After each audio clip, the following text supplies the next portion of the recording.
Okay जी, बिस्मिल्लाहिर्रहमानिर्रहीम। हमारी recording start हो गई है and we are going to study GIT hormones. ठीक है, जो जीआईटी के हार्मोन्स होते हैं उसको हम जरा पढ़ते हैं डिटेल में। तो बहुत आसान है ये, अगर आप मुझे गौर से सुन लोगे और अभी एक दफा बुक से रीड कर लोगे तो आपको ये अभी याद हो जाएंगे। बहुत आसान है। ठीक हो गया, तो जरा हम सबसे पहले हमने कल क्या पढ़ा था? कल हमने सबसे पहले पढ़ा था स्मेटोस्टेटिन। जो स्मेटोस्टेटिन होता है, स्मेटोस्टेटिन मैंने आपको कहा था कि यार जो स्मेटोस्टेटिन होता है ये जहां पे भी जाएगा, जो स्मेटोस्टेटिन होता है ये जहां पे भी जाएगा ये क्या करता है, हर चीज की प्रोडक्शन को कम कर देता है। अब जो स्मेटोस्टेटिन है ये कहाँ पे बनता है? तो स्मेटोस्टेटिन हमारी बॉडी में डिफरेंट जगह पे बन रहा होता है। जो स्मेटोस्टेटिन है, हमारा हाइपोथैलेमस भी क्या बनाता है? स्मेटोस्टेटिन बनाता है। हमने उसमें एंडोक्राइन में पढ़ा था, हाइपोथैलेमस में भी बनता है। उसके अलावा हमारे डी सेल्स होते हैं, हमारे कौन से होते हैं? डेल्टा सेल्स होते हैं। किसमें? In pancreas. Delta cell in pancreas भी क्या बनाते हैं? हमारे स्मेटोस्टेटिन बनाते हैं। उसके बाद मैंने आपको कहा था कि फर्ज करो एक बंदा है और उसकी किस्मत ही खराब है। ठीक है, उसकी क्या है? किस्मत ही खराब है और उसको हो जाता है सोमैटोस्टेटिनोमा। सोमैटो सोमैटोस्टेटिनोमा। सोमैटोस्टेटिनोमा का मतलब क्या है? कि बिनाइन ट्यूमर, के tumour of somatostatin producing sales. कि ऐसे सेल्स जो कि सोमैटोस्टेटिन बनाते हैं, अगर उनका ट्यूमर हो जाए तो उसको क्या क्या होगा? तो कल मैंने आपसे ये पूछा था, फिर आपने मुझे आंसर भी किया था कि फर्ज करो सबसे पहले एक पेशेंट है और उसको हो जाता है सोमैटोस्टेटिनोमा। जब सोमैटोस्टेटिनोमा होगा तो क्या होगा? क्योंकि जो स्मेटोस्टेटिन है इसमें ज्यादा पैदा होगा। स्मेटोस्टेटिन जब ज्यादा पैदा होगा तो जो स्मेटोस्टेटिन आपके गाल ब्लैडर के पास सबसे पहले जाएगा और उसकी कॉन्ट्रैक्शन को कम कर देगा। तो हम लिख सकते हैं कि जो गाल ब्लैडर की कॉन्ट्रैक्शन है, जो गाल ब्लैडर की कॉन्ट्रैक्शन है ये कम हो जाएगी। तो सबसे पहले जो आपका स्मेटोस्टेटिन है ये गाल ब्लैडर की कॉन्ट्रैक्शन को क्या कर देगा? काफी ज्यादा कम कर देगा। उसके बाद सेकंड नंबर पे जो इसका सेकंड इफेक्ट आएगा, सेकंड इफेक्ट इसका क्या आएगा? कि जो पेशेंट होगा स्मेटोस्टेटिनोमा का उसको हाइपरग्लाइसीमिया हो जाएगा। उसको हाइपरग्लाइसीमिया क्यों होगा? क्योंकि कल हमने पढ़ा था कि यार जो आपका स्मेटोस्टेटिन है ये इंसुलिन को कम करता है। तो जब एक पेशेंट है उसको स्मेटोस्टेटिनोमा है तो उसमें इंसुलिन कम बनेगी। जब उसमें इंसुलिन कम बनेगी तो उसको क्या हो जाएगा? हाइपरग्लाइसीमिया। उसको शुगर हो जाएगी, उसको डायबिटीज मेलिटस हो जाएगी। उसके बाद तीसरे नंबर पे मैंने आपको कहा था कि जो जो पेशेंट होगा स्मेटोस्टेटिनोमा का उसको क्या होगा? स्टियोटोरिया। ठीक है, उसको क्या होगा? स्टियोटोरिया। स्टियोटोरिया क्यों होगा? क्योंकि उसमें ये जो आपका स्मेटोस्टेटिन है ये सक्रीटिन को कम कर देता है। ये क्या करता है? सक्रीटिन को कम कर देता है। आज हमने सक्रीटिन को पढ़ना भी है, लेकिन फिलहाल आप अपने नोट्स कंप्लीट करने के लिए यहाँ पे लिख लें कि जो सक्रीटिन होता है, जो सक्रीटिन होता है, स्क्रीटिन ने क्या करना होता है? बाइकार्बोनेट की प्रोडक्शन करानी होती है।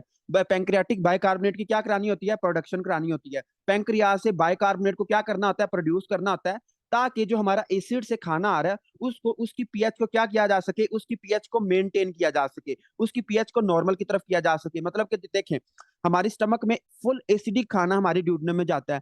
अब ड्यूडनम में क्या होते हैं? पैंक्रियाटिक एंजाइम होते हैं जिन्होंने उसको डिजेस्ट करवाना है। तो अब जो पैंक्रियाटिक एंजाइम है वो तो उस एसिडिक एनवायरनमेंट पे काम नहीं ना कर पाएंगे। तो जो आपका ड्यूडनम होता है ये सक्रीटिन बनाता है। सक्रीटिन क्या करता है? बाइकार्बोनेट की प्रोडक्शन कराता है। जो बाइकार्बोनेट होते हैं ये क्या करते हैं? हमारी पीएच को नॉर्मल कर देते हैं, ताकि पैंक्रियाटिक एंजाइम उसके ऊपर काम कर सके, ताकि जो पैंक्रियाटिक एंजाइम है उसके ऊपर काम कर सके। अब फर्ज करो कि एक पेशेंट है और उसको हो गया है स्मेटोस्टेटिनोमा। उसमें स्मेटोस्टेटिन बहुत ज्यादा हो गया है। तो जाहिर बात है, मैंने कहा था कि स्मेटोस्टेटिन हर चीज की प्रोडक्शन को रोक देता है। तो जब स्मेटोस्टेटिन हमारा स्क्रीटिन को कम करेगा, जब स्क्रीटिन कम होगा तो क्या होगा? हमारे बाइकार्बोनेट की प्रोडक्शन कम होगी। जब बाइकार्बोनेट की प्रोडक्शन कम होगी तो जो पीएच होगी वो एसिडिक ही रहेगी, पीएच मेंटेन नहीं होगी। जब पीएच मेंटेन नहीं होगी तो क्या होगा? हमारे जो पैंक्रियाटिक एंजाइम है वो हमारे फूड को डिजेस्ट नहीं कर पाएंगे। मतलब कि फर्ज करो उसमें जो भी हमारे फैट डिजेस्टिंग एंजाइम्स हैं वो अगर नहीं काम कर पाएंगे तो हमारी जो फीसिस होंगे, जो हमारा स्टूल होगा पेशेंट का, उसमें क्या होगा? उसमें फैट होगी। तो अगर पेशेंट के स्टूल में फैट आ रही है तो इसको हम क्या कहते हैं? इसको हम कहते हैं स्टियोटोरिया। इसको हम क्या कहते हैं? स्टियोटोरिया। तो आपने याद रखना है कि अगर एक मरीज है उसको स्मेटोस्टेटिनोमा है तो ये तीनों एमसीक्यूज हैं। उसको क्या होता है? गाल ब्लैडर की कंट्रैक्शन होती है। गाल ब्लैडर की जो कंट्रैक्शन होती है वो कम हो जाती है। जो गाल ब्लैडर की कंट्रैक्शन कम होगी तो उसको क्या होगा? उसको कोलीलिथेसिस हो जाएगा। कोलीलिथेसिस हम किसको कहते हैं? पित्ते की पथरी, जिसको हम आम जुबान में क्या कहते हैं? पित्ते की पथरी हो गई है जी। कोलीलिथेसिस हम किसको कहते हैं? पित्ते की पथरी हो जाएगी। पित्ते की पथरी क्यों होगी? क्योंकि जो उसका गाल ब्लैडर है वो कॉन्ट्रैक्ट नहीं हो पा रहा, जो गाल ब्लैडर के अंदर बाइल है वो बाहर नहीं निकल पा रहा। तो जो गाल ब्लैडर का बाइल होगा, जो बाइल साल्ट्स होंगे वहीं पे डिपॉजिट हो जाएंगे और क्या बना देंगे? कोलीलिथेसिस, मतलब कि पित्ते की पथरी उसको हो जाएगी। उसके बाद चूंकि उसमें इंसुलिन भी कम हो गई है, क्योंकि इस इंसुलिन बहुत कम हो गई है तो इंसुलिन बन नहीं पा रही, तो इंसुलिन ने ग्लूकोज को कम करना था। जब इंसुलिन ने ग्लूकोज को कम करना था तो क्या हो जाएगा? उसको हाइपरग्लाइसीमिया हो जाएगा। उसके अलावा जो स्क्रीटिन था, स्क्रीटिन ने बाइकार्बोनेट की प्रोडक्शन करानी थी। स्क्रीटिन ने क्या करानी थी? बाइकार्बोनेट की प्रोडक्शन करानी थी। तो जब हमारा स्मेटोस्टेटिनोमा हुआ तो स्क्रीटिन कम हो गया।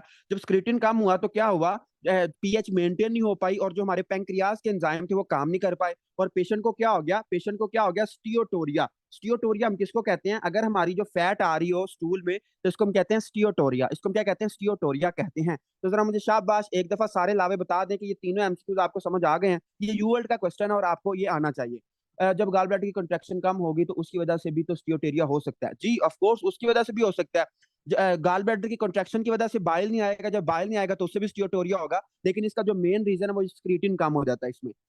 चलें जी, डॉक्टर काशिफ मेहर और डॉक्टर बेहजाद को ही क्लियर हुआ है, बाकी किसी को क्लियर नहीं हुआ। अगर किसी को नहीं समझ आई तो बताएं जरा, मैं इसको रिपीट करता हूँ, दोबारा बताएं, जल्दी बताएं। कल हमारे पास टाइम कम था इसलिए मैंने कल ये थोड़ा जल्दी में पढ़ा दिया था, इसलिए मैं दोबारा ये पढ़ा रहा हूँ क्योंकि ये इंपॉर्टेंट एमसीक्यूज हैं। चलें जी, डॉक्टर समीना कह रही हैं एक दफा रिपीट कर दें। स्मेटोस्टेटिन कल हमने पढ़ा था, जो स्मेटोस्टेटिन होता है, स्मेटोस्टेटिन हमारी जीआईटी में बनता है। और कौन बनाते हैं, हमारा जो पैंक्रियाज के डी सेल्स होते हैं, डेल्टा सेल्स, वो क्या बनाते हैं, स्मेटोस्टेटिन बनाते हैं। जो स्मेटोस्टेटिन होता है इसने क्या करना होता है, गाल ब्लैडर की कॉन्ट्रैक्शन को कम करना होता है, हम इंसुलिन और ग्लूकागोन की प्रोडक्शन को कम करना होता है और स्क्रीटिन की प्रोडक्शन को कम करना होता है। अब एक मरीज है बेचारा और उसकी किस्मत ही खराब है आपकी तरह बिल्कुल, कि वो भी किर्गिस्तान आ गया और उसकी किस्मत खराब है और उसमें क्या हो गया, उसमें स्मेटोस्टेटिनोमा हो गया। ठीक है, उसमें क्या हो गया, स्मेटोस्टेटिनोमा हो गया। स्मेटोस्टेटिनोमा में क्या होगा, स्मेटोस्टेटिन ज्यादा बनेगा। जब स्मेटोस्टेटिन ज्यादा बनेगा तो क्या होगा, सबसे पहले तो वो दौड़ा दौड़ा किसके पास जाएगा, गाल ब्लैडर के पास जाएगा और क्या करेगा, उसकी कॉन्ट्रैक्शन को कम कर देगा। जब गाल ब्लैडर की कॉन्ट्रैक्शन कम होगी तो क्या होगा, जो लिवर ने बाइल बना के गाल ब्लैडर में स्टोर किया था, जो बाइल होगा वो ज्यादा देर तक उसमें अंदर रहेगा, तो क्या होगा, वहीं पे उसके साल्स डिपॉजिट हो जाएंगे और क्या होगा, कोलिलिथियासिस हो जाएगी, उसको पित्ते की पथरी हो जाएगी। उसके बाद उसको शुगर क्यों होगी, क्योंकि उस जो स्मेटोस्टेटिन है ये इंसुलिन को कम करता है, तो जाहिर बात है जब इंसुलिन की कमी हो जाएगी तो क्या हो जाएगा, डायबिटीज मेल्टस हो जाएगा, मतलब हाइपरग्लाइसीमिया हो जाएगा। उसके बाद जो आपका स्मेटोस्टेटिन है इसने स्क्रीटिन को कम करना है।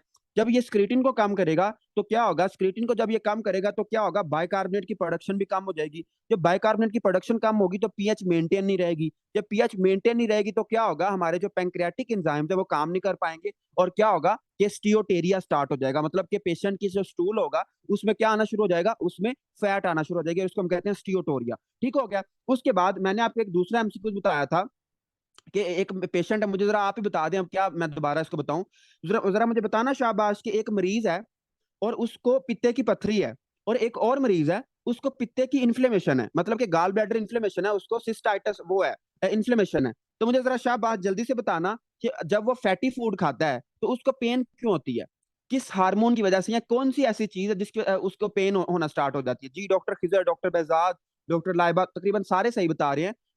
माशाल्लाह एक स्टूडेंट बता रही है जो स्मेटोस्टेटिन, स्मेटोस्टेटिन की वजह से नहीं होता।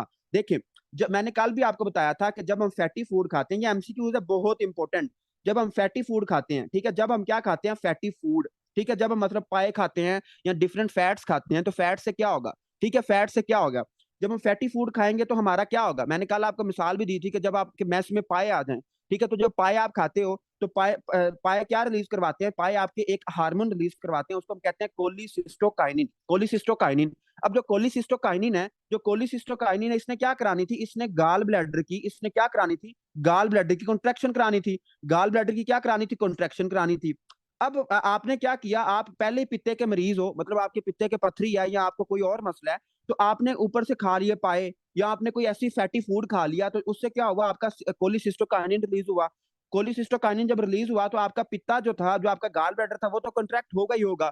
जब वो कॉन्ट्रैक्ट होगा तो क्या होगा, या तो ऑब्स्ट्रक्शन होगी पथरी की वजह से, या फिर क्या है उसकी इन्फ्लेमेशन है तो उससे क्या होगा, आपको पेन होगी। तो आपने अक्सर देखा होगा कि ये जो गाल ब्लैडर के मरीज होते हैं, जब ये कोई फैटी फूड खाते हैं तो इनको पेन स्टार्ट हो जाती है।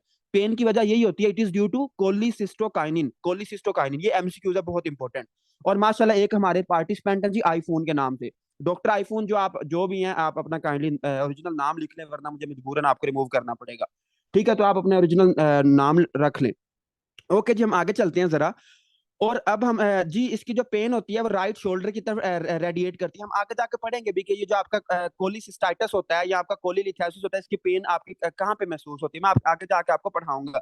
लेकिन फिलहाल आपने ये चीज याद रखनी है कि जब भी जो पित्ते का मरीज कोई फैटी फूड खाता है तो उसको दर्द स्टार्ट हो जाता है, उसको पेन स्टार्ट हो जाती है, और उसकी वजह क्या होती है, it is due to cholecystokinin, it is due to cholecystokinin. Okay, अब मेरा आप सबसे एक सवाल है, आप सबने ये टॉपिक तो पढ़ लिया, कल भी हमने पढ़ा था, आज भी हमने थोड़ा सा डिस्कस किया है। एक यूएल्ड का सवाल है वो सवाल ये है कि आपके पास एक मरीज आता है, ठीक है, मरीज को छोड़ो, आप एक वार्ड में जाते हो और एक मरीज है, ठीक है, एक पेशेंट है, ठीक है, एक पेशेंट है, और उसकी हम कर रहे हैं प्रोलॉन्ग्ड, उसके हम कर रहे हैं प्रोलॉन्ग्ड, मतलब काफी लंबे अरसे से उसका एक कोर्स चल रहा है, prolonged course of parenteral. Parenteral का मतलब पता है किसी को? पार एंट्रल, पार एंट्रल का मतलब होता है कि जो हम एनस या माउथ के अलावा कोई भी चीज अगर हम बॉडी में एंटर करें तो उसको हम कहते हैं पार एंट्रल, मतलब कि हमारे एंट्रल के अलावा, जिस तरह हम कहते हैं ना कि ये जी पार एंट्रल मेडिसिन है, मतलब कि इसको हमने एनस या फिर माउथ के रास्ते के अलावा देना, जैसे आईवी है, इंट्राविनस है, आईएम है, सारी हैं, they are parenteral drugs. ठीक है, तो जो आपकी पेशेंट है, मतलब मरीज फर्ज करे कोमे में है, ठीक है, फर्ज करे कोमे में है और वो कुछ खा पी नहीं सकता, तो बहुत लंबे अरसे तक, ठीक है, बहुत लंबे अरसे से हम उसकी पार एंट्रल क्या कर रहे हैं, पार एंट्रल हमने न्यूट्रिशन की हुई है, मतलब कि हम उसको आईवी या आईएम समझ लें, मतलब कि माउथ के अलावा हम किसी और तरीके से उसको ना फूड प्रोवाइड कर रहे हैं। ठीक हो गया, तो एक पेशेंट है, उसको काफी लंबे अरसे से हम पार एंट्रल उसकी क्या कर रहे हैं, न्यूट्रिशन कर रहे हैं, पार एंट्रल न्यूट्रिशन कर रहे हैं। अब आपने मुझे ये बताना है, सोच के बताना है कि ये जब हम उसकी पार एंट्रल न्यूट्रिशन कर रहे हैं मतलब अवे फ्रॉम माउथ, तो उसमें एक कॉम्प्लिकेशन आ सकती है, इसकी एक बहुत इंपॉर्टेंट कॉम्प्लिकेशन है, और उस कॉम्प्लिकेशन का आपने मुझे नाम बताना है, अभी मैंने आपको पढ़ाई है कि अगर एक पेशेंट है और वो बहुत लंबे अरसे तक नहीं खाएगा कुछ, तो क्या होगा, उसमें एक कॉम्प्लिकेशन आ जाएगी। जी डॉक्टर तहरीम तकरीबन सही बता रही हैं, आप सही बता रही हैं, बाकी जरा आंसर करने की कोशिश करें कि उसमें एक चीज हो सकती है, वो क्या होगी, उसमें क्या होगा? नहीं, स्टीयोटेरिया नहीं हम कह सकते, वेट लॉस, जाहिर बात है वेट लॉस तो होगा ही, एट्रोफी किस चीज की एट्रोफी होगी? नहीं, एट्रोफी आप सारे मतलब देख के बता रहे हो, एट्रोफी को नहीं, एक चले मैं आपको ऑप्शन देता हूँ, मुझे आपने ये बताना है कि एक पेशेंट है और उसके हम पार एंट्रल न्यूट्रिशन कर रहे हैं, तो मुझे आपने सोच के ये बताना है यस और नो में कि क्या उसमें पित्ते की पथरी हो सकती है या नहीं हो सकती, उसमें कोलिलिथेसिस के चांसेस हैं या नहीं है। जी अब सारे बता रहे हैं ना यस यस। देखिए, एक आपने चीज याद रखनी है, जो मरीज होते हैं ना जिनके हम पार एंट्रल न्यूट्रिशन कर रहे होते हैं बहुत लंबे अरसे तक, इनको पित्ते की पथरी हो जाती है, अक्सर आपने देखा होगा अगर आपका कोई किसी मरीज से पाला पड़ा होगा, तो इसमें एक कॉम्प्लिकेशन आती है और उसको हम कहते हैं कोलिलिथेसिस। कोलिलिथेसिस, कोलिलिथेसिस क्यों होगी? उसका अभी अभी हमने मैकेनिज्म पढ़ा कि यार जब वो खाना ही नहीं खाएगा, जब वो खाना ही नहीं खाएगा तो क्या होगा, उसका कोलिसिस्टोकाइनिन रिलीज होगा। एक तो कोलिसिस्टोकाइनिन भी नहीं रिलीज होगा, क्यों नहीं रिलीज होगा? क्योंकि देखिए, नो फूड, वो खाना ही नहीं खा रहा, ठीक है, कोई भी वो फूड नहीं खा रहा, जब वो फूड नहीं खा रहा तो क्या होगा, उसकी जो एंट्रल स्टिमुलेशन है, हमने कल भी पढ़ा था कि उसकी जो स्टमक उसका जो ड्यूडेनम होता है, जो उसकी स्टमक होती है वो स्ट्रेच होती है और वो स्टिमुलेट करती हैं, वो नर्वस स्टिमुलेशन करती हैं, और उससे क्या रिलीज होता है, हमारा कोलिसिस्टोकाइनिन रिलीज होता है, बाकी हार्मोन रिलीज होते हैं। अब अगर वो फूड खा ही नहीं रहा, ठीक है, वो मतलब उसकी जीआईटी में कोई फूड ही नहीं जा रहा, तो एंट्रल स्टिमुलेशन भी कम होगी, मतलब एंट्रल स्टिमुलेशन ना होने के बराबर होगी। और अगर हम इसको कोलिसिस्टिन काइनिन के हवाले से पढ़ें तो इसमें क्या होगा, जो कोलिसिस्टोकाइनिन है वो भी कम बनेगा। जब कोलिसिस्टोकाइनिन ना बनेगा या बनेगा ही नहीं तो क्या होगा, बिलरी स्टेसिस, जो उसमें बाइल होगा उसके गाल ब्लैडर में ज्यादा देर तक स्टे करेगा, बिलरी स्टेसिस होगी, उसको क्या होगी, बिलरी स्टेसिस होगी, बाइल उसके गाल ब्लैडर में ज्यादा अरसे तक क्या रहेगा, डिपॉजिट रहेगा। जब ज्यादा अरसे तक डिपॉजिट रहेगा तो उसको क्या हो जाएगी, उसको कोलिलिथियासिस हो जाएगी, मतलब कि उसको पित्ते की पथरी हो जाएगी। तो जरा हम इसको वाइंड अप करते हैं। मैंने कहा कि अगर एक मरीज है, अगर वो बहुत लंबे अरसे तक वो कोई कुछ खाता पीता नहीं है, हम उसकी पार एंट्रल न्यूट्रिशन दे रहे हैं, उसको आईवी या जो भी दे रहे हैं, उसको मत मुंह उसके मुंह वो खा पी नहीं रहा, कोमा में है, तो उसमें क्या हो सकता है, उसमें पित्ते के पथरी के चांसेस ज्यादा होते हैं। क्यों ज्यादा होते हैं? क्योंकि उसमें कोलिसिस्टोकाइनिन बन ही नहीं रहा, जो कोलिसिस्टोकाइनिन बनेगा ही नहीं तो क्या होगा, जो बाइल होगा वो ज्यादा देर तक स्टे करेगा, जब ज्यादा देर तक स्टे करेगा तो उसको क्या हो जाएगा, कोलिलिथियासिस हो जाएगा। तो मुझे जरा शाहबाज ये बताएं, ये बहुत इंपॉर्टेंट एमसीक्यूज हैं आपके यूवर्ल्ड के, तो मैंने आपको ये बताए हैं, मुझे शाहबाज जल्दी से बताएं कि ये आपको आ गए हैं समझ, इसमें कोई मसला तो नहीं रह गया? अगर किसी को कोई पॉइंट मिस हो गया तो बता दें, नहीं तो फिर हम आगे चलते हैं। चलें जी, तकरीबन सबको समझ आ चुकी है, हम आगे जरा चलते हैं। और देखो, ये जो फिजियोलॉजी है ये बहुत आसान है, लेकिन मैं आपको एमसीक्यूज इसलिए साथ साथ बता रहा हूँ ताकि आपको पता तो हो कि यार इसके एमसीक्यूज हमारे क्लिनिकली कैसे इंपॉर्टेंट है, हमने इन हार्मोन्स को क्लिनिकली कैसे अप्लाई करना है। ठीक हो गया, तो ये सारी चीजें आपकी क्लिनिकली एप्लीकेंट्स भी है और इसका एमसीक्यूज भी आपके हल हो जाएंगे इसमें। ठीक हो गया, तो जरा हम चलते हैं आगे, और आगे आपका एक बहुत प्यारा सा हार्मोन है जिसका आपने नाम बहुत ज्यादा सुना हुआ है, that is your secretin hormone, that is your secretin. ठीक है, जो सेक्रीटिन होता है ये कहाँ से बनता है? जो स्क्रीटिन होता है आपके एस से स्क्रीटिन और एस सेल्स, एस सेल्स होते हैं किसमें होते हैं, ड्यूडनम में। आपके ड्यूडनम में एस सेल्स होते हैं और वो क्या बनाते हैं, वो क्या बनाते हैं, सेक्रीटिन बनाते हैं। वो क्या बनाते हैं, स्क्रीटिन बनाते हैं। अब जो सक्रीटिन होता है ये सबसे पहले दौड़ा दौड़ा किसके पास जाता है, पेंक्रियाज के पास जाता है, और उसको कहता है भाईजान पेंक्रियाटिक बाइकार्बोनेट ज्यादा कर दो, पेंक्रियाटिक बाइकार्बोनेट क्या कर दो, ज्यादा कर दो। अब आप सारे माशाल्लाह बड़े सियाने हैं और आपको पता है कि जो बाइकार्बोनेट है ये क्या होता है, बेसिक है, ठीक है, जो बाइकार्बोनेट है ये होता है बेसिक होता है। तो ये क्या करता है, ये ड्यूडेनम में बेस को बढ़ाता है, जो सिक्रेटिन होता है ये बेस को बढ़ाता है पेंक्रियाज से। उसके बाद ये और क्या करता है, गैस्ट्रिक एसिड को कम करता है, ठीक है, गैस्ट्रिक एसिड की प्रोडक्शन को क्या करता है, कम करता है। और मुझे जरा शाबाश जल्दी से बताना कि गैस्ट्रिक एसिड की प्रोडक्शन को कौन सा हार्मोन ज्यादा करता है। तो गैस्ट्रिक एसिड को ये क्या करता है, कम करता है, और बाइल सेक्रीशन, बाइल सेक्रीशन को ये क्या करता है, ज्यादा करता है। अब जरा मुझे आपने सोच के बताना है। जी सारे अब सही बता रहे हैं कि जो गैस्ट्रिन होता है ये हमारे गैस्ट्रिक एसिड को ज्यादा करता है, और जो सिक्रीटिन है ये गैस्ट्रिक एसिड को कम करता है। अच्छा मुझे लगते हाथ ये भी बता दें कि ये जो आपका सिक्रीटिन है ये बाइल सिक्रीशन को ज्यादा करता है। अब जरा सोच के बताना है, ये जो सिक्रीटिन होगा ये गाल ब्लैडर के ऊपर एक्ट करेगा या लिवर के ऊपर एक्ट करेगा, ये भी बता दें जरा शाबाश। जो सिक्रीटिन होगा ये गाल ब्लैडर के ऊपर एक्ट करेगा या लिवर के ऊपर काम करेगा। गाल ब्लैडर कौन कह रहा है? देखें, गाल ब्लैडर ने तो आपका बाइल स्टोर करना होता है, सिर्फ लिवर ने बाइल बनाना होता है। तो जो आपका स्क्रीटिन है ये लिवर के ऊपर काम करेगा और बाइल की सिक्रीशन को इंक्रीज करेगा। ये छोटे छोटे पॉइंट्स हैं और ये आपको 100% क्लियर होने चाहिए, फिर आपको बड़ा मजा आएगा पढ़ने में। ठीक है, तो जो आपके ये आप स्क्रीटिन है ये क्या करता है, बाइकार्बोनेट की प्रोडक्शन को ज्यादा करता है। जब बाइकार्बोनेट ज्यादा होते हैं, अब आप सोच रहे हैं कि यार ये बाइकार्बोनेट की प्रोडक्शन को ज्यादा क्यों करता है, बाइकार्बोनेट की प्रोडक्शन को ये ज्यादा क्यों करता है। तो आपको पता है, फर्ज करें ये क्या है, स्टमक है, ठीक है, और स्टमक में क्या होता है, हाईली एसिडिक, स्टमक में क्या होता है, बहुत ज्यादा एसिड होता है, और आगे क्या है आपका ड्यूडेनम है। अब फर्ज करो कि ये जो आपका फूड है इसमें तो बहुत ज्यादा एसिड है, तो जब ये ड्यूडेनम में आएगा तो यहाँ पे तो पेंक्रियाज ने काम करना था, पेंक्रियाज के एंजाइम ने काम करना था, वो हमने कल पढ़ने हैं।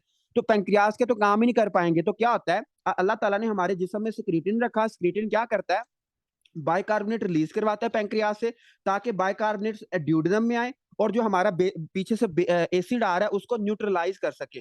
तो न्यूट्रलाइजेशन के लिए हमारा जो सिक्रीटिन है वो क्या करता है, बाइकार्बोनेट की प्रोडक्शन को ज्यादा करता है। ये सबसे अहम पॉइंट है, ठीक हो गया। उसके बाद हम आगे जरा चलते हैं, और उसने लिखा हुआ है कि जो आपका सिक्रीटिन है ये कौन कौन सी चीजें इंक्रीज, मतलब कौन कौन सी चीजें हैं जो सिक्रीटिन इंक्रीज कराती हैं। तो आपने कहना है कि जब हम फैटी एसिड ज्यादा खाते हैं, मतलब आपने फैट ज्यादा खाई है, जब आपने फैट ज्यादा खाई है तो उससे भी क्या होता है, हमारा स्क्रीटिन ज्यादा होता है, ताकि हमारा बाइल ज्यादा बन सके। उसके अलावा जब हम प्रोटीन खाते हैं जिसमें अमाइनो एसिड्स होते हैं, उससे भी क्या होता है, उससे भी हमारा ये उससे भी क्या होता है, ज्यादा होता है। और बाय इंक्रीज बाय एसिड, ठीक है, इंक्रीज बाय एसिड, जितना पीछे से स्टमक से एसिड आ रहा होगा उतना ज्यादा हमारा जो स्क्रीटिन होगा उतना ज्यादा बनेगा। ठीक हो गया, तो जो स्क्रीटिन होगा, स्क्रीटिन इंक्रीज बाय एसिड, मतलब कि पीछे से स्टमक से जितना ज्यादा एसिडिक इन्वायरमेंट आ रहा है उतना ज्यादा स्क्रीटिन बनेगा, ताकि उसको वो क्या कर सके, न्यूट्रलाइज कर सके। उसके अलावा आपने याद रखना है कि ये क्या करता है, हाँ, और ये मतलब कि ड्यूडेनम में हमारे अमाइनो एसिड और जितना ज्यादा एसिड और जितने फैटी एसिड ज्यादा आएंगे उतना ज्यादा हमारा स्क्रीटिन क्या होगा, ज्यादा होगा, उतना ज्यादा ये क्या होगा, स्क्रीटिन ज्यादा होगा। तो ये आपने याद रखना है, इसमें कोई मसले वाली बात नहीं है। उसके बाद उसने लिखा हुआ है कि जो बाइकार्बोनेट्स होते हैं, बाइकार्बोनेट्स क्यों बनते हैं, बाइकार्बोनेट्स न्यूट्रलाइज करते हैं, क्या करते हैं, न्यूट्रलाइज करते हैं, किसको न्यूट्रलाइज करते हैं, न्यूट्रलाइज करते हैं, किसको न्यूट्रलाइज करते हैं, हमारे एसिड को जो कि स्टमक से आ रहा है, न्यूट्रलाइज हाइड्रोजन, हाइड्रोजन कहते हैं एसिड को। तो बाइकार्बोनेट क्या करते हैं, न्यूट्रलाइज करते हैं हाइड्रोजन को, allowing pancreatic enzymes to function, ताकि मतलब जो पीएच है उसको नॉर्मल किया जा सके, पीएच को दोबारा नॉर्मल किया जा सके, और जो पैंक्रियाज के एंजाइम है वो सही तरीके से काम कर पाए। तो अगर स्क्रीटिन नहीं होगा तो पैंक्रियाज के काम सही तरह जो एंजाइम होंगे वो सही तरह काम नहीं कर पाएंगे, और क्या होगा, आपको स्टीओटेरिया स्टार्ट हो जाएगा। डॉक्टर निमरा पूछ रही है जी बाइल वाला रिपीट कर दे। देखिए डॉक्टर निमरा, इसमें कोई भी मसले वाली बात नहीं है। मैंने ये कहा था कि जो आपका बाइल होता है, बाइल कौन बनाता है, बाइल बनाता है लिवर। इसको हमने पढ़ना भी है, परसों की क्लास में हमने यही बाइल के बारे में पढ़ना। जो बाइल होता है कौन बनाता है, हमारा लिवर बनाता है। और स्टोर कहाँ पे होता है, स्टोर हमारे गाल ब्लैडर में होता है। मैंने आपसे पूछा था कि जो स्क्रीटिन होता है ये लिवर पे काम करेगा या गाल ब्लैडर पे काम करेगा। तो जो स्क्रीटिन होता है, स्क्रीटिन आपका किस पे काम करेगा, लिवर पे काम करेगा। किसके ऊपर काम करेगा, लिवर के ऊपर काम करेगा, ताकि क्या हो, ताकि क्या हो कि आपका जो बाइल की प्रोडक्शन है वो ज्यादा हो जाए। लेकिन स्टोर कहाँ पे होना है, स्टोर आपके गाल उसमें गाल ब्लैडर में होना है। बनना कहाँ पे है, लिवर ने बनाना है, ठीक है, कहाँ ने किसने बनाना है, लिवर ने बनाना है। तो यही इसमें पॉइंट था। ओके जी, बाकी हम आगे जरा चलते हैं। स्क्रीटिन भी हो गया, उसके बाद आपका एक और हार्मोन है जिसको हमने एंडोक्राइनोलॉजी में पढ़ा था, और जरा मैं अपने एंडोक्राइन के स्टूडेंट से पूछूंगा ना कि आपको कितना याद है। ठीक है, तो हमने एक एंडोक्राइन में हार्मोन पढ़ा था जिसका नाम है ग्लूकोज, जिसका नाम है ग्लूकोज डिपेंडेंट इंसुलिनो इंसुलिनोट्रोपिक इंसुलिनोट्रोपिक इंसुलिनोट्रोपिक पेप्टाइड, ठीक है, ग्लूकोज डिपेंडेंट इंसुलिनोट्रोपिक पेप्टाइड, और इसका दूसरा नाम होता है जीआईपी। इसका दूसरा नाम क्या होता है? GIP, glucose inhibitory peptide. ठीक हो गया? तो ये आपने याद रखना है, ये हार्मोन है और इसको हमने एंडोक्राइन में भी बड़ी डिटेल में पढ़ा था, दोबारा जरा पढ़ लेते हैं। जो ग्लूकोज डिपेंडेंट इंसुलिनोट्रोपिक पेप्टाइड है, ये क्या करता है? देखिए, ये दो, इसके दो फंक्शन होते हैं। एक तो जब ये बनता है तो ये एक्सोक्राइन, मतलब एक्सोक्राइन हम किसको कहते हैं कि अगर एक हार्मोन रिलीज हुआ है और किसी डक्ट में रिलीज हुआ है, अगर वो किसी डक्ट में रिलीज हुआ है तो इसको हम कहते हैं एक्सोक्राइन। जब ये एक्सोक्राइन रिलीज होता है तो ये क्या करता है? गैस्ट्रिक हाइड्रोजन को कम करता है। ये क्या करता है? गैस्ट्रिक हाइड्रोजन को कम कर देता है। और जब ये एंडोक्राइन रिलीज होता है, मतलब ब्लड में रिलीज होता है, जब ये ब्लड में रिलीज होता है तो ये क्या होता है? ये हमारी इंसुलिन को ज्यादा करता है। ये क्या करता है? इंसुलिन को ज्यादा करता है। और यही पॉइंट हमने उधर पढ़ा था एंडोक्राइनोलॉजी में। अब जरा मैं आपसे पूछूंगा कि मतलब ये क्या है, बल्कि अभी बुक पे लिखा भी हुआ है तो आपको ये पता चल जाएगा, लेकिन मैं आपसे फिर भी पूछूंगा। देखो, मैंने आपको कहा था, जब हमने एंडोक्राइनोलॉजी में पढ़ी थी तो मुझे आप एग्जैक्ट याद है, मैंने कहा था कि एक आपके पास दो पेशेंट हैं, ठीक है, एक का नाम ए है और एक का नाम बी है। जो ए है उसको हमने 80 ग्राम शुगर उसको की कि यार आप ना 80 ग्राम शुगर खा लो, ठीक है, उसने मतलब पानी में 80 ग्राम शुगर डिजोल्व की और उसको पी लिया। ठीक हो गया? जो बी पेशेंट था, जो हमारा दूसरा पेशेंट था, हमने क्या किया? हमने उसको 80 ग्राम शुगर उसको आईवी लगा दी, 80 ग्राम शुगर उसको हमने इंट्रावेनस लगा दी। तो फिर मैंने आपसे पूछा था, ये एमसीक्यूज भी एफसीपीएस का, कि मुझे आपने ये बताना है कि किस में, ए में या बी में इंसुलिन ज्यादा रिलीज होगी? ज्यादा इंसुलिन किस में रिलीज होगी, ए में या बी में? माशाल्लाह, जो बी को कह रहे हैं वो भी जरा सुन लें और जो ए कह रहे हैं वो भी जरा सुन लें। देखिए, आपने एक चीज याद रखनी है। आपने एक चीज क्या याद रखनी है कि जो इंसुलिन का मेन मतलब स्टिमुलेंट है, जब हम खाना खाते हैं तो जब हम खाना खाते हैं तो क्या होता है? हमारा जीआईपी रिलीज होता है, ग्लूकोज इंसुलिनोट्रोपिक पेप्टाइड, ठीक है, ग्लूकोज इंसुलिनोट्रोपिक पेप्टाइड रिलीज होता है, जिससे क्या होता है? हमारी इंसुलिन ज्यादा हो जाती है। जिससे क्या होता है? हमारी इंसुलिन ज्यादा हो जाती है। आपकी बुक ने भी लिखा हुआ है, इसलिए मैंने आपसे पहले ही पूछ लिया ताकि आप बुक से ना देख के बता सको। ठीक हो गया? तो मैंने आपसे पहले इसलिए पूछा, अब जरा हम इसको पढ़ते हैं, फिर आपको ये समझ आ जाएगी।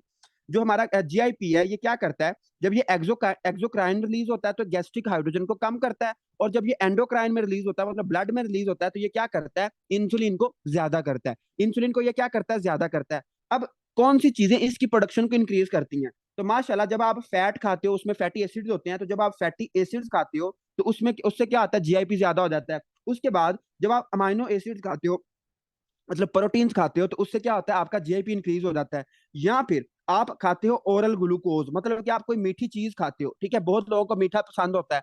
तो जब आप कोई चीज मीठी खाते हो तो उससे क्या होता है? आपका जीआईपी, ठीक है, ग्लूकोज इंसुलिनोट्रोपिक पेप्टाइड क्या हो जाता है? ज्यादा हो जाता है।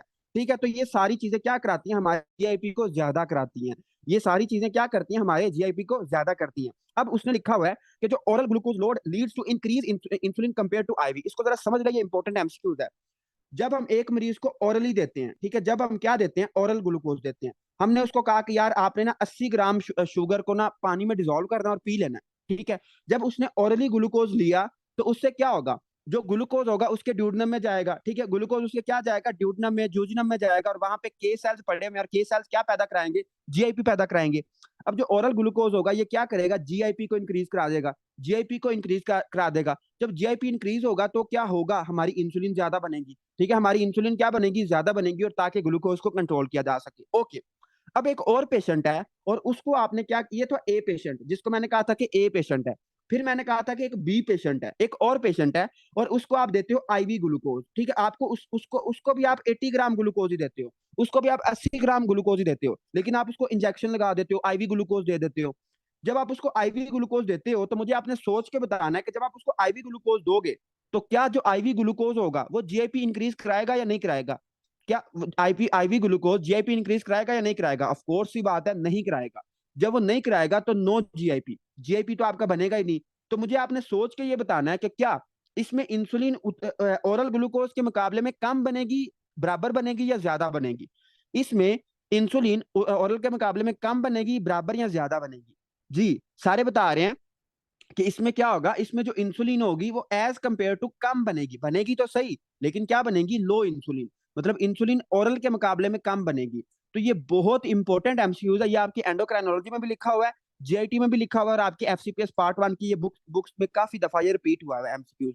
तो इसलिए मैंने इसको डिटेल में जरा करवाया है कि जब आप ओरल किसी को देते हो तो ज्यादा इंसुलिन रिलीज होती है, जब आप आईवी किसी को देते हो तो इंसुलिन कम रिलीज होती है। इसका रीजन क्या है? इसका रीजन है जीआईपी, ग्लूकोज इंसुलिनोट्रोपिक पेप्टाइड। ठीक है, ग्लूकोज इंसुलिनोट्रोपिक पेप्टाइड या फिर ग्लूकोज डिपेंडेंट इंसुलिनोट्रोपिक पेप्टाइड। तो ये इसके सारे नाम है। ठीक हो गया?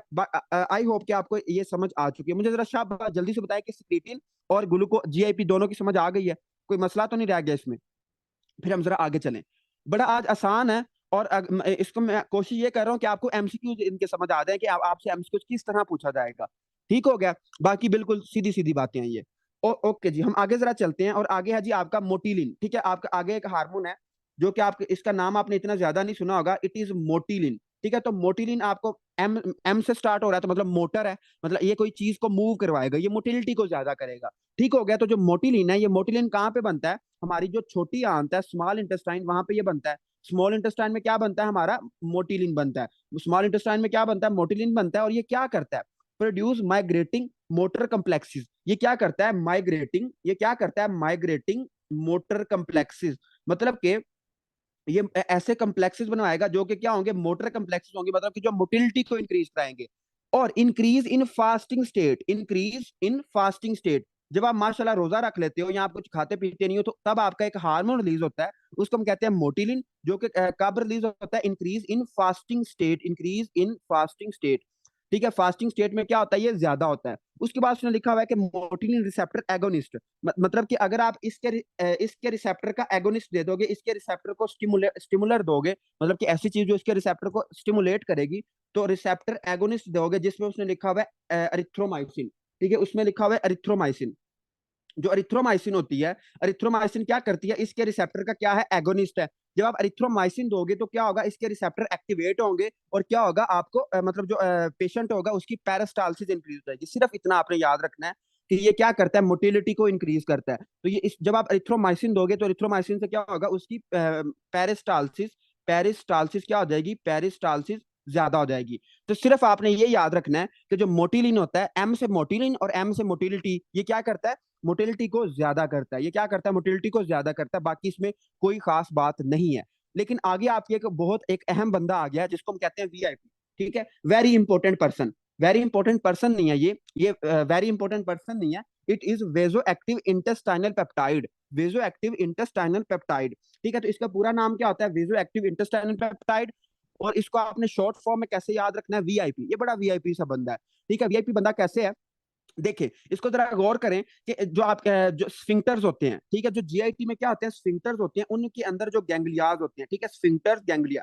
ठीक है, जो स्फिंक्टर होते हैं उनके गैंग्लिया में ये क्या होती हैं? जो parasympathetic parasympathetic autonomic nervous system, PNS का मतलब है पैरासिम्पैथिक ऑटोनॉमिक नर्वस सिस्टम, वो इसको क्या करते हैं? वो इसको रिलीज करवाते हैं। स्फिंक्टर्स में क्या होगा? देखे स्फिंक्टर हमने एक ही पढ़ा था, वो आ गया आपका स्फिंक्टर ऑफ ओडी आ गया या लोअर एसोफेजियल स्फिंक्टर आ गया। तो जितने भी स्फिंक्टर्स होते हैं उनमें जो आपकी पैरासिम्पैथिक स्टिमुलेशन है वो क्या रिलीज कराएगी? वो रिलीज कराएगी आपका वेजो एक्टिव इंटेस्टाइनल पेप्टाइड। उसके अलावा ये और क्या करता है? गाल ब्लैडर और स्मॉल इंटेस्टाइन, वहां से भी ये बनता है। ठीक है, तो ये आपने सिर्फ याद कर लेना। लेकिन ये करता क्या है? जो आपका वीआईपी है ये क्या करता है? इंटेस्टाइनल वाटर एंड इलेक्ट्रोलाइट की सेक्रीशन कराता है। ये बड़ा अहम पॉइंट है। ये क्या करता है? इंटेस्टाइनल वाटर, ठीक है, इंटेस्टाइनल वाटर जो हमारी आंतों के अंदर पानी की स्क्रीशन हो रही होती है, मतलब कि ये ब्लड से पानी को उठाता है और हमारी आंतों के अंदर डाल देता है। तो intestinal and electrolyte, intestinal and electrolyte secretion, intestine और इलेक्ट्रोलाइट की ये क्या कराता है? स्क्रीशन को इंक्रीज करा देता है। अब मुझे जरा सोच के आपने बताना है कि क्या अगर एक पेशेंट है और उसमें हम वीआईपी दे देते हैं, मतलब उसमें वीआईपी बाहर से दे देते हैं, तो क्या उसको डायरिया होगा या नहीं होगा? यस और नो? क्या उसमें डायरिया होगा या नहीं होगा? ऑफ कोर्स सी बात है कि उसमें डायरिया होगा। ठीक है, जब हम उसमें वीआईपी देंगे तो क्या होगा? वीआईपी क्या करता है? वाटर की इंटेस्टाइनल और इलेक्ट्रोलाइट की स्क्रीशन करा देता है। तो उससे क्या होगा? उसको डायरिया हो जाएगा। ठीक है, उसको सेक्रेटरी डायरिया हो जाएगा। डायरिया के भी डिफरेंट टाइप्स है ना, तो सेक्रेटरी डायरिया उसको हो जाएगा। उसके बाद आगे उसने लिखा हुआ है कि ये क्या करता है? Increase relaxation. ये क्या करता है? रिलैक्सेशन करता है। किसकी रिलैक्सेशन करता है? Relaxation of smooth muscle. जो हमारी जीआईटी में स्मूथ मसल होते हैं उसकी रिलैक्सेशन कराता है। और जो स्फिंक्टर्स होते हैं, ठीक है, स्फिंक्टर ऑफ ओडी, ठीक है, स्फिंक्टर ऑफ ओडी जो होता है उसकी भी ये क्या कराता है, रिलैक्सेशन कराता है। उसके बाद उसने लिखा हुआ है कि ये पैदा कब होता है, तो it increase bye distension and vagal stimulation. जब हमारी जो जीआईटी है वो डिस्टेंड करती है, मतलब जब हम खाना खाते हैं तो हमारी जीआईटी क्या करेगी, स्वेल कर जाएगी, थोड़ी सी फूल जाएगी, तो इसको हम कहते हैं डिस्टेंशन। और जब हमारी जीआईटी क्या करती है, डिस्टेंड करती है, तो उससे क्या होता है, वीआईपी इंक्रीज होता है। तो increase by GIT distension, increase by GIT distension, जब डिस्टेंशन होती है, या फिर जब डिस्टेंशन होती है, और क्या होता है, या फिर वेगल स्टिमुलेशन। वेगस नर्व कौन सी होती है, पैरासिम्पैथिक होती है, सिंपैथिक होती है, बताना जरा मुझे शाबाश। जो वेगस नर्व होती है ये सिंपैथिक होती है, पैरासिम्पैथिक होती है? जी, सारे सही बता रहे हैं कि ये पैरासिम्पैथिक नर्व है और 10th क्रेनियल नर्व है, ठीक है, ये 10th क्रेनियल नर्व है। अच्छा, मुझे ये भी चले लगते हाथ बता ही दे, हमारे जिस्म में सबसे लंबी नर्व कौन सी है, हमारे जिस्म में सबसे लंबी नर्व कौन सी है? यस, डॉक्टर खिजर हयात, एक्सीलेंट। और बाकी भी सारे सही बता रहे हैं, जो वेगस नर्व है, वेगस नर्व हमारे सबसे लंबी नर्व है, हमारे जिस्म में सबसे जो लंबी नर्व है, that is your vagus nerve, ठीक है, वेगस नर्व है। Vagus nerve is longest nerve. और सबसे लंबी हड्डी कौन सी है, longest bone in our body? बहुत आसान सा क्वेश्चन है ये तो। ओके जी, फीमर है। जी, जो हमारी फीमर है, फीमर बोन जो होती है, जो थाई में होती है, वो क्या है, वो हमारी लॉन्गेस्ट बोन है, ठीक है, वो क्या है, लॉन्गेस्ट बोन है। अच्छा, जो आपका वीआईपी है, it increase by GIT distension, ये क्या होता है, जीआईटी डिस्टेंशन से ज्यादा होता है। और वेगल स्टिमुलेशन, जब वेगल स्टिमुलेट होती है, मतलब वेगल स्टिमुलेशन में जब पैरासिम्पैथिक नर्वस सिस्टम आता है, तो उससे क्या होता है, ये वीआईपी ज्यादा होता है। जो वेजो एक्टिव इंटेस्टाइनल पेप्टाइड है, ये क्या हो जाता है, ज्यादा हो जाता है। बाकी उसने, हाँ, और decrease by adrenergic input, decrease by adrenergic. Adrenergic आप सबको पता है कि एड्रीनर्जिक हम किसको कहते हैं, सिंपैथिक को, sympathetic autonomic nervous system, sympathetic autonomic nervous system. Okay जी, जरा मैं आपका टेस्ट लेता हूँ कि आपको ये कितनी समझ आई है।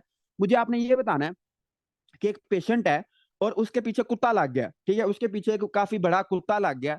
तो मुझे आपने ये बताना है कि उसमें जो वीआईपी होगा वो ज्यादा हो जाएगा, कम हो जाएगा, वेजो एक्टिव इंटेस्टाइनल पेप्टाइड ज्यादा हो जाएगा, कम हो जाएगा? माशाल्लाह जी, ज्यादा कौन कह रहा है? पहले तो ज्यादा वाले सामने आए ना। देखें दोबारा सुने, इसको आई थिंक आपको समझ नहीं आई। जब देखें, जब उसके पीछे लगा डॉग, ठीक है, डॉग मतलब कुत्ता लग गया उसके पीछे, तो कौन सा उसका सिस्टम एक्टिवेट होगा, sympathetic autonomic nervous system, sympathetic autonomic nervous system. जो सिंपैथिक ऑटोनॉमिक नर्वस सिस्टम जब उसका एक्टिवेट हुआ तो क्या हुआ, उसमें जो एपिनेफ्रीन, नॉर एपिनेफ्रीन, मतलब जो कैटाकोलामाइन है, जिसमें एपिनेफ्रीन, नॉर एपिनेफ्रीन, ये सारी चीजें क्या हो जाएंगी, ज्यादा हो जाएंगी। तो एपिनेफ्रीन उसमें क्या हो जाएगी, ज्यादा हो जाएगी। तो एपिनेफ्रीन मतलब जब ज्यादा होगी तो मतलब कह सकते हैं कि जो एड्रीनर्जिक एक्टिविटी है वो ज्यादा हो गई है। तो हमने अभी अभी पढ़ा कि जो आपका वीआईपी है ये कम हो जाता है, ये कम हो जाता है by adrenergic receptor, by adrenergic activity, ये क्या हो जाता है, कम हो जाता है। तो जब आपका एपिनेफ्रीन ज्यादा होगा, जब आपका एपिनेफ्रीन ज्यादा होगा तो क्या होगा, आपका जो वीआईपी होगा वो कम होगा, ठीक है। जब आपकी बॉडी ध्यान देगी कि अब इस यहाँ से भागा जाए, बजाय कि वो वीआईपी को रिलीज करने के। ठीक हो गया, तो ये एक छोटी सी बात थी, लेकिन बस आपने गलत बता दिया कुछ स्टूडेंट ने, लेकिन कुछ ने सही बताया।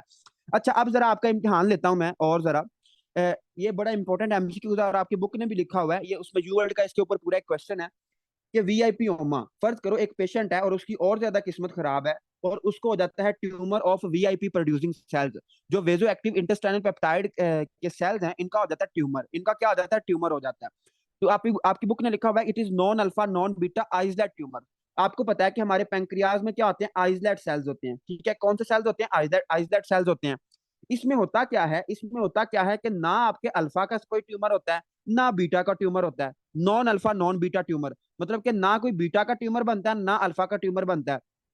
सिर्फ और सिर्फ जो ट्यूमर होता है वो किस चीज का होता है, ट्यूमर और सिर्फ ट्यूमर किसका होता है, वीआईपी सेल्स का, जिन्होंने वेजो एक्टिव इंटेस्टाइनल पेप्टाइड बनाना था। ओके, अब इसका क्या हो गया, ट्यूमर हो गया।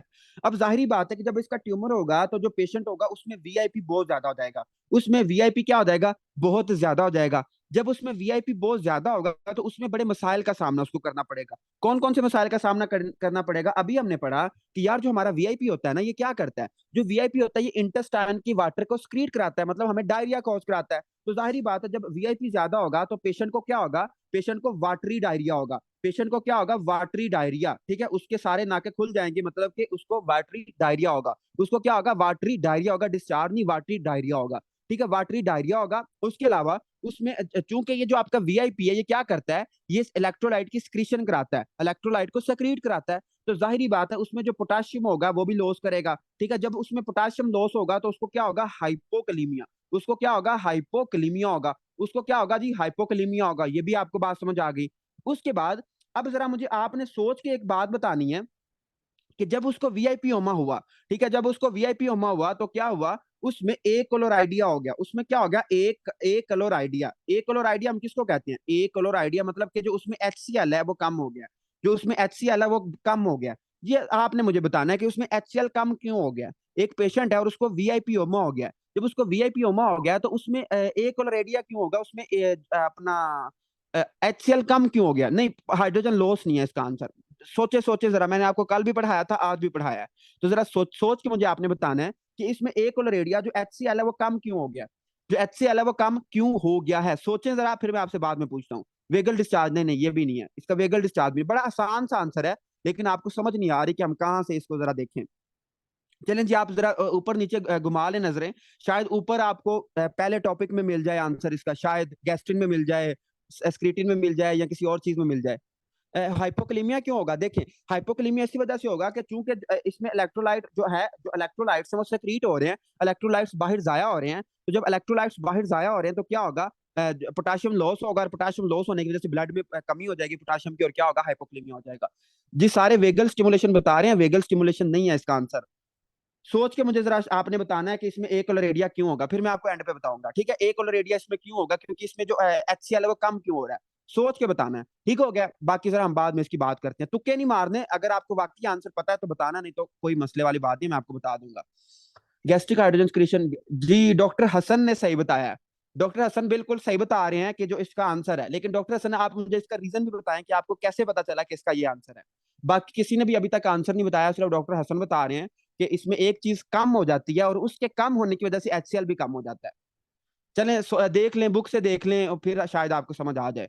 अच्छा खैर, हम आगे चलते हैं। एक पेशेंट है, उसको वीआईपी ओमा हो गया, तो उसको क्या होगा, वाटरी डायरिया होगा। उसको क्या होगा, वाटरी डायरिया होगा, उसको हाइपोक्लीमिया होगा, उसको ए क्लोराइडिया होगा। उसको क्या होगा, ए क्लोराइडिया होगा, पोटाशियम लॉस होगा, हाइपोक्लीमिया होगा, वाटरी डायरिया होगा, और उसको क्या होगा, बस यही है इसमें, बाकी उसमें कुछ भी नहीं लिखा हुआ। ठीक हो गया, तो ये आपने चीजें याद रखनी है। उसके बाद जो हमारा सेकंड चीज है, डेट इज योर NO, और इसको हम 1000 दफा पढ़ चुके हैं, that is your nitrogen oxide. मैंने आपको कहा था कि नाइट्रोजन ऑक्साइड जहां पे भी हमारी बॉडी में बनती है, जहां पे भी बॉडी में बनती है, ये it is dilator, it is smooth muscle, it is smooth muscle relaxant. ये हमारे स्मूथ मसल को ये क्या करती है, रिलैक्स करती है। तो जो आपकी नाइट्रोजन ऑक्साइड है, जो नाइट्रोजन ऑक्साइड है, ये क्या करती है, स्मूथ मसल को रिलैक्स करती है। तो नाइट्रोजन जो ऑक्साइड है जहां पे भी आपको मिलेगी, ये क्या करती है, स्मूथ मसल को रिलैक्स करती है। तो जब आपकी नाइट्रोजन ऑक्साइड आपकी जीआईटी में आएगी तो क्या होगा, स्मूथ मसल की क्या होगी, रिलैक्सेशन होगी। स्मूथ मसल की क्या होगी, रिलैक्सेशन होगी। तो स्मूथ मसल क्या करेंगे, रिलैक्स करेंगे। अब कौन, आपको पता है कि आपकी एक स्फिंक्टर होता है, देखिए इसको जरा पढ़ लेते हैं। ये आपकी क्या है, खुराक की नाली, ठीक है, मतलब कि आपकी एसोफेगस है, और ये क्या है, आपकी स्टमक है, ठीक है। ये क्या है, फर्ज करें स्टमक है। यहाँ करके एक स्फिंक्टर लगा होता है, और इस स्फिंक्टर को हम क्या कहते हैं, इस स्फिंक्टर को हम कहते हैं LES। इस स्फिंक्टर को हम क्या कहते हैं, LES, लोअर एसोफिजियल स्फिंक्टर। और एक ऊपर स्फिंक्टर लगा होता है, इसको हम क्या कहते हैं, UES। इसको हम कहते हैं UES। जो ऊपर करके लगा होता है उसको हम कहते हैं अपर एसोफिजियल स्फिंक्टर, और जो एसोफेगस के नीचे करके लगा होता है उसको हम कहते हैं लोअर एसोफिजियल स्फिंक्टर। अब जो आपका नाइट्रोजन ऑक्साइड है, नाइट्रोजन ऑक्साइड ने क्या करना था, नाइट्रोजन ऑक्साइड ने आपका करना होता है LES को रिलैक्स करना होता है। जो लोअर एसोफेजियल स्फिंक्टर है, ये स्मूथ मसल से बना है, तो इससे क्या होगा, जो आपके LES है, इसके स्मूथ मसल क्या होंगे, रिलैक्स होंगे। जब इसके स्मूथ मसल रिलैक्स होंगे तो क्या होगा, जब इसके स्मूथ मसल रिलैक्स होंगे तो जो हमारा स्फिंक्टर है ये ओपन होगा, और फूड मूव करेगा। फूड क्या करेगा, मूव करेगा। ओके, अब जरा मुझे आपने सोच के बताना है कि एक पेशेंट है और उसमें जो नाइट्रोजन ऑक्साइड है वो बन ही नहीं रही, जो नाइट्रोजन ऑक्साइड है वो बन ही नहीं रही, नाइट्रोजन ऑक्साइड बन ही नहीं रही। तो उसमें आपने मुझे बताना है कि क्या उसका जो खाना होगा वो उसके एसोफेगस से स्टमक में पास कर पाएगा या नहीं कर पाएगा, यस और नो। क्या उसका खाना उसके खुराक की नाली से उसके मैदे में जा पाएगा या नहीं जा पाएगा, ऑफ कोर्स की बात है, नहीं जा पाएगा। तो इस डिजीज को हम क्या कहते हैं, इस डिजीज को हम कहते हैं एकलेजिया। ठीक है, इसको हम क्या कहते हैं, एकलेजिया। इसको हम क्या कहते हैं, एकलेजिया। तो जब नाइट्रोजन ऑक्साइड की कमी होती है तो उसको क्या हो जाता है, एकलेजिया हो जाता है। उसको क्या हो जाता है जी, एकलेजिया हो जाता है। बाकी इसके अलावा आपकी बुक ने कुछ भी नहीं यहाँ पे लिखा हुआ। तो नाइट्रोजन ऑक्साइड, सिंपल आपने रूल याद रखना है, जहां पे भी आपको नाइट्रोजन ऑक्साइड मिल जाए आपने कहना है ये स्मूथ मसल क्या है, रिलैक्सेंट है, ये स्मूथ मसल को रिलैक्स करती है। स्मूथ मसल को क्या करती है, रिलैक्स करती है। ओके जी, आज हमारे पास